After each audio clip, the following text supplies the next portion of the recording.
Nós vamos apresentar nesse vídeo o nosso projeto que foi produzido ao longo do quadrimestre para isso, para a matéria de estrutura da matéria avançada, para o terceiro quadrimestre de 2024. Para começar, eu vou dar uma breve introduzida sobre o uso de combustíveis como para os foguetes. Eles são utilizados da forma como eles são chamados de propelentes, na qual, durante a reação química que acontece dentro do foguete, esses combustíveis eles liberam uma grande quantidade de gases que propicionnam a propulsão do foguete para que ele consiga subir e voar, por consequência. Um dos combustíveis mais utilizados atualmente, tanto no mercado internacional quanto no mercado nacional, é a hidrazina. Entretanto, ela possui algumas desvantagens no seu uso atualmente no mercado nacional aqui no Brasil, que ela possui um alto custo, que, segundo as referências na qual a gente encontrou, ela é importada pelo INPE, que é o Instituto Nacional de Pesquisas Espaciais, na qual ela possui esse alto custo de R$ 700 em torno do quilo da hidrazina, além dela ter certos riscos em relação ao seu manuseio de ser uma substância cancerígena. Por causa disso, o nosso trabalho, a gente tentou retornar como uma forma de buscar um propelente que pudesse substituir a hidrazina, para poder reverter, e conseguir encontrar um combustível que seja mais sustentável e seja mais significativo positivamente para o cenário brasileiro. Para isso, a gente tomou como base uma pesquisa que nós encontramos no site da FAPESP, que analisava uma possível substituição de propelente utilizando etanol e etanolamina como base dos combustíveis, na qual ela foi chamada nesse artigo, como propulsão verde, na qual toda a pesquisa ela foi desenvolvida no cenário nacional. Além, em relação à hidrazina, do etanol e da etanolamina possuírem um baixo custo, a gente tem ainda o fator de que o Brasil ele é um dos maiores produtores de etanol no mundo, o que facilitaria o seu uso para esse fim como um propelente de foguete, sendo uma boa, sendo uma boa opção como uma substituição da hidrazina, por ser algo que é extremamente importado do mercado internacional. Bom, falando agora um pouco sobre os objetivos do trabalho, o foco principal do projeto era avaliar a precisão dos métodos utilizados em química computacional para obter as grandezas termodinâmicas das reações de combustões analisadas, comparando então os valores obtidos com os valores da literatura. Assim, a gente pode utilizar os valores encontrados nos métodos para avaliar a eficiência da combustão dos combustíveis de interesse. É, Falando agora um pouco sobre os métodos adotados, nós utilizamos o site QuanCompute e nele nós calculamos a energia eletrônica total de cada uma das moléculas e as grandezas termoquímicas das moléculas que fazem parte das reações analisadas. O procedimento adotado foi o mesmo para todas as reações, com exceção da reação da etolamina. Com o QuanCompute, nós podemos calcular a variação da entropia de reação da reação, a capacidade calorífica à pressão constante, a variação da entropia e a energia livre de Gibbs. Sobre o procedimento, nós começamos utilizando a geometria, utilizando o método de Hartree-Fock, utilizando uma base semi-empírica, o PM6. O cálculo da energia, ele segue utilizando a geometria obtida no passo anterior, porém o método utilizado agora é o Beatrice-Lieb, que ele parte da teoria do funcional da densidade. E utilizamos uma base de funções gaussianas, chamada 631G, só que, porém, para a etanolamina,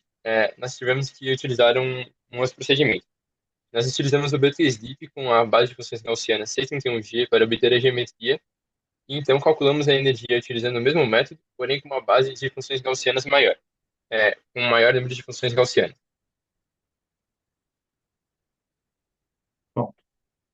Para dar uma pincelada sobre as reações que nós utilizamos, é,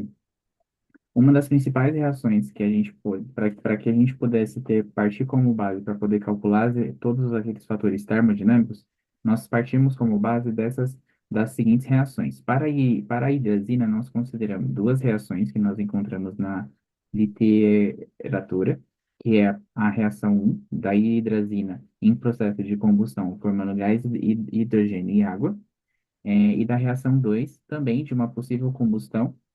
da hidrazina, formando H2N2O e água. A reação clássica de hidrogênio da combustão, formando água líquida. E aí a gente vai ter da mistura de etanol e etanolamina, na revista que nós tomamos como base do artigo da FAPESP, ele levava em conta que na qual a gente tinha uma mistura de etanol e etanolamina numa proporção de 30-60. Então, de etanol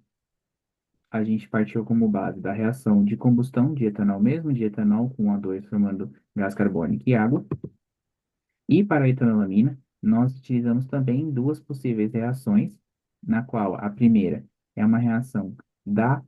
de combustão da etanolamina, gerando CO2, água e amônia, e uma segunda gerando um produto diferente, não somente não o CO2, mas gerando C2, H2O, água e amônia.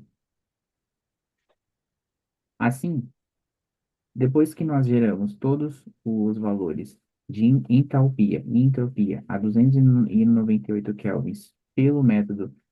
proposto anteriormente no Chemical Compute, para que podemos calcular tanto a entalpia molar da reação e a entropia molar da reação, nós utilizamos a equação simples para poder calcular a diferença entre produtos e reagentes para entalpia e para entropia, e para calcular a energia livre de Gibbs, nós tomamos esses mesmos valores e usamos a equação de ΔH menos T delta S. Para que a gente pudesse calcular em temperaturas maiores para avaliar a diferença de temperatura desses combustíveis com o aumento de temperatura, nós utilizamos a lei de Kirchhoff para a entalpia, que é uma teoria na qual a gente consegue estipular o valor da entalpia em valores diferentes do padrão, ou seja, nós calculamos e plotamos pelo Chemical Computer e calculamos a variação da entalpia a 298, e a partir desse valor padrão de 298, nós calculamos a variação da entropia para 500 kelvins e 1000 kelvins. E para isso, a gente usou o Chemical Computer também para plotar os valores da capacidade calorífica à pressão constante, que é o ΔCP, na qual ele segue a mesma lógica da entalpia e da entropia, na qual a gente vai ter a variação do CP, tendo o CP dos produtos menos o CP dos reagentes. E assim, usando a fórmula de ΔHT2, nós conseguimos calcular a entalpia nessas diferentes temperaturas. Para a variação da entropia,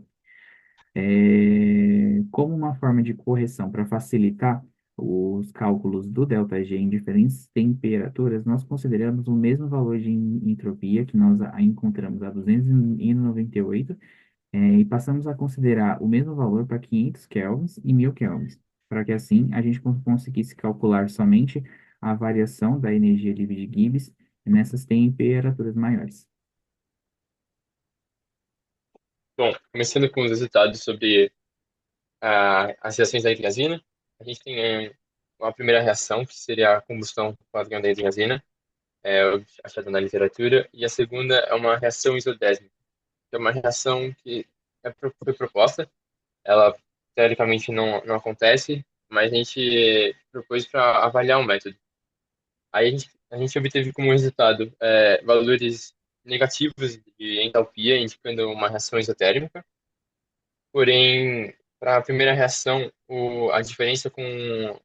o padrão adotado de referência, ele obteve um valor bem mais próximo do que para a segunda reação, indicando que provavelmente a segunda reação não é a reação padrão que acontece para a hidrazina. O valor do erro negativo, ele indica um valor menor em módulo em comparação ao valor de referência. Ou seja, o resultado obtido representa uma menor liberação de energia para essas duas reações, quando comparados ao valor de referência.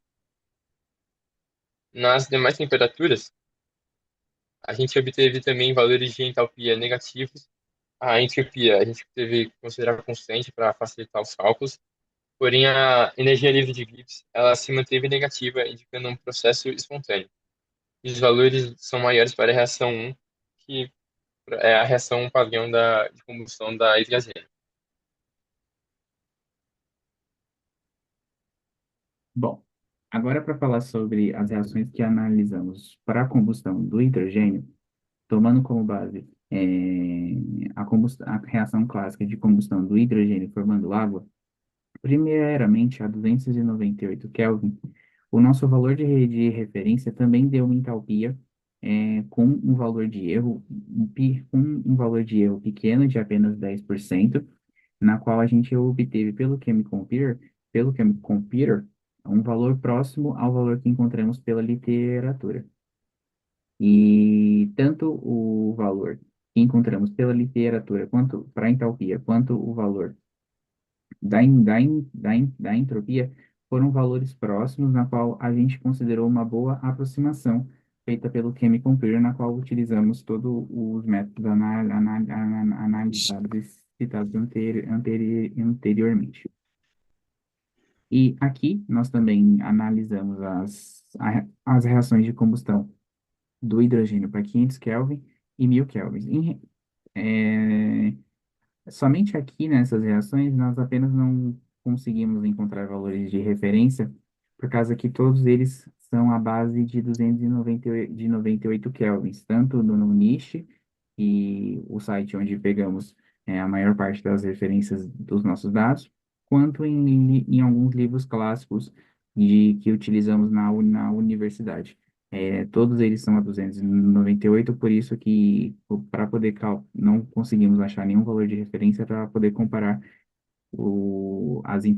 esses fatores termodinâmicos a 500 kelvins e 1000 kelvins, mas podemos considerar que mesmo que tivéssemos esses valores de referência, eles ainda conseguiriam atingir um erro próximo ao de 298 de apenas 10%, sendo considerado uma boa aproximação o cálculo utilizado da energia pelo Chemical Computer. Agora, falando da mistura de etanol e etanolamina, na qual inicialmente a gente fez utilizando o método B3-LIP na base de 631G, falando sobre a primeira reação e o seu valor em relação ao seu valor de referência, nós conseguimos dizer aqui na qual a reação 1, que é a reação clássica de combustão da hidrazina gerando CO2, água e amônia, ela é uma reação que a gente pode considerar que ela é mais condizente para avaliar energeticamente a combustão da da etanolamina, pois, em relação ao valor de referência, ela atingia um valor de erro superior ao valor em módulo superior ao valor de referência. Ou seja, considerando que o valor de referência é 1521, o valor calculado por nós pelo Chemical Computer atingia um valor um erro 40% a mais do que o valor que encontramos pela literatura, indicando que essa reação ela é mais confiável, pois ela possui um valor de erro menor em relação à reação 2 e além do mais, pela reação da etanolamina, nós conseguimos perceber que ela libera uma grande quantidade de energia, sendo uma reação bastante exotérmica e bastante espontânea, por causa do seu valor de ΔG negativo e também extremamente grande, sendo de 2.268 kJ por mol, sendo um valor consideravelmente grande e negativo, sendo uma reação bastante isotérmica e espontânea. Aqui, em relação à reação 2, nós também consideramos uma reação isodérmica, só que dessa vez foi uma reação na qual nós propusemos e utilizando o Chemical Computer para poder visualizar a formação desses produtos. Só que, porém, para a reação 2 nós percebemos um erro muito maior, o dobro do erro que nós conseguimos pela reação um foi para a reação 2 na qual nós conseguimos, na qual o erro para a reação 2 foi de 82%, sendo visualizado principalmente pela menor liberação de CO2, por causa que na segunda reação nós não temos a liberação de CO2. Sendo assim, por causa disso, um outro fator na qual nós consideramos a reação muito mais confiável para poder avaliarmos energeticamente o uso da etanolamina como um combustível. Bom, aqui nesse slide nós apenas damos uma pincelada sobre o que nós falamos, e além disso, sobre a reação, ela se mostrou muito mais eficiente para poder calcular a eficiência energética e os métodos utilizados para poder calcular eles, utilizando a base, o método B3VIP na base 631G, e além disso, nós também apresentamos as demais, esses fatores termodinâmicos em 500 kelvins e 1000 kelvins, que de novo, como nós não temos valores de referência, nós não temos como calcular esses erros, mas então nós assumimos que se a gente tivesse esses valores de referência, eles assumiriam valores ainda próximos, erros parecidos com o que obtivemos a 298 Kelvin, em torno de 40% superior ao valor de referência. Agora, com nós fizemos um segundo cálculo de energia para a etanolamina, utilizando agora a base 6311G, na qual nós aumentamos a base de Gaussiana utilizada, e com isso nós percebemos uma grande diferença sobre o valor da energia, principalmente da reação 1, pois, em relação ao valor de referência, o valor o que nós obtivemos para a reação 1 conseguiu diminuir o erro, pois o erro em relação para a reação 1, em relação à referência, foi de apenas 34%. Lembrando que apenas na reação, no primeiro momento que usamos a base 631G, o erro foi de 40%, e aumentando a base, o erro diminuiu para a reação 1 para 34%, indicando que quanto maior nós utilizamos um método que utilize uma base de cálculo maior, exigindo um processamento do computador maior, e com isso um custo maior, nós conseguimos obter valores para a energia mais próximos aos valores de referência, aos valores da literatura, só que isso custearia um maior tempo de processamento e maior custo do aparelho que você que esteja utilizando para poder fazer esses cálculos. E, entretanto, na segunda reação, o valor de referência, o valor do erro, ele aumentou, foi um pequeno aumento, mas ele aumentou, enquanto que para o primeiro momento que nós calculamos a energia, nós obtivemos um erro de 82%. Quando aumentamos a base, nós obtemos um erro de 83%, um pequeno aumento para a reação 2. Mas como nós não estamos considerando apenas a reação 1 como um parâmetro muito melhor do que a reação 2, o nosso foco e a nossa atenção acabou se reduzindo para a reação 1, por ela se mostrar, como a gente disse, mais confiável para poder avaliar a energia da etanolamina. Bom, agora continuando com as nossas propelentes, a gente tem a reação do etanol, ele libera gás carbônico e água também. E a gente tem a reação para o padrão de combustão. A gente pode perceber, pelo que a gente obteve um resultado de entalpia, um valor negativo, indicando uma reação exotérmica, um valor positivo da entropia e um valor negativo da energia livre, indicando que é uma reação espontânea, a 298 Kelvin. O valor da referência adotado de 1.360 menos 1.366,3 kJ por mol nos deu um erro aproximado de 12%, 12,5%, o que é um erro consideravelmente pequeno comparado a outros valores obtidos. Para as demais temperaturas, manteve um padrão. A entropia também sempre dá um valor exotérmico, um resultado indicando uma reação exotérmica. E a energia de Gibbs indica a espontaneidade do processo, mesmo em temperaturas diferentes. Continuando sobre um pouco da nossa discussão, a gente propôs uma comparação entre a hidrazina e a mistura de etanol e etanol.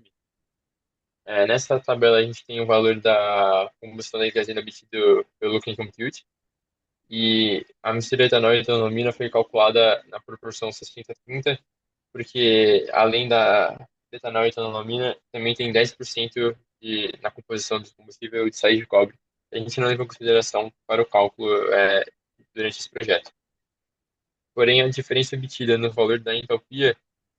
indica que a etanolamina e o etanol eles dão uma mistura muito mais energética, que libera cerca de 834,6 kJ por mol a mais do que a hidrazina. Isso representa um aumento de cerca de 168% na liberação de energia. Bom, agora sobre a conclusão, a gente chegou à conclusão de que a utilização dos métodos de química computacional eles podem auxiliar no estudo e desenvolvimento de propelentes alternativos, que eles são capazes de obter resultados interessantes para o estudo dessa matéria, né, como a energia livre de Gibbs, a entropia e a entropia. Com esses resultados, a gente é capaz de avaliar a eficiência no poder energético dessas substâncias, assim como foi feito nesse caso com a etanamila e o etanol, que os valores evidenciam que seriam favoráveis energeticamente para a utilização em combustíveis de foguete. Porém, é necessário ressaltar que para reações mais complexas, que envolvem moléculas mais complexas, é necessário utilizar métodos computacionais mais caros e que demandam mais tempo. A base utilizada também é importante, pois uma base maior ela é capaz de fornecer para a gente, para o estudo, resultados mais confiáveis e precisos. Bom, eu acho que é isso. A gente terminou. Esse é o fim da nossa apresentação e obrigado.